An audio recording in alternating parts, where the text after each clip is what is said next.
ঢোকার সাথে সাথেই এমনি একজন ভদ্রমহিলা এখানে ফুল দিয়ে আমাদের স্বাগত জানান। নমস্কার বন্ধুরা, আমরা এখন সহকারী স্পাইস গার্ডেন ক্রুটি গোয়াতে এক জায়গায় এসেছি। আমাদের ড্রাইভার বললো এখানে যদি তুমি আসো স্পাইস গার্ডেনের সাথে সাথে রকমারি খাবার তুমি বুফের মাধ্যমে খেতে পারবে। প্রথমে বলেছিল 400 টাকা, ঢোকার পরে বলছে না 400 না 500 হবে। তা হালকা করে ছোট্ট করে একটুখানি স্ক্যাম হয়ে গিয়েছিল, কিন্তু কোনো অসুবিধা নেই। ভিতরে দেখলাম অনেক লোকে এখানে এসেছে, দেখো আমার পেছনে কত লোক বসেছে এখানে খাচ্ছে। ভেজ নন ভেজ দু রকমের খাবার এখানে পাওয়া যায়।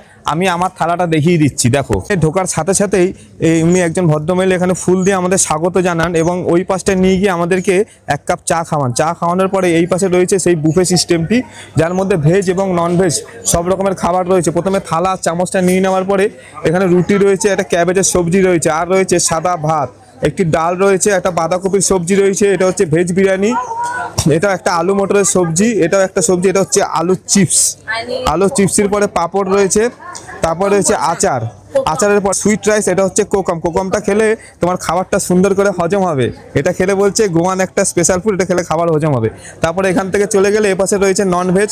নন ভেজের মধ্যে রয়েছে এখানে হচ্ছে মুরগির মাংস, আর এখানে একটা চিংড়ির একটি আইটেম, আর এটা হচ্ছে মাছ ভাজা। মাছ কেটে সুজি দিয়ে ভাজে, তাই ফিশ রাওয়া ফ্রাই বলা হয়। আমাদের দর্শনার্থীরা ওখানে খেতে বসে গিয়েছে, আমি দর্শনার্থীদেরকে দেখিয়ে দিচ্ছি।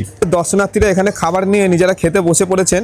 দেখুন বিভিন্ন রকম থালায় ভরে তারা খাবারগুলো নিয়েছে। আমি আমার থালাটা দেখিয়ে দিচ্ছি।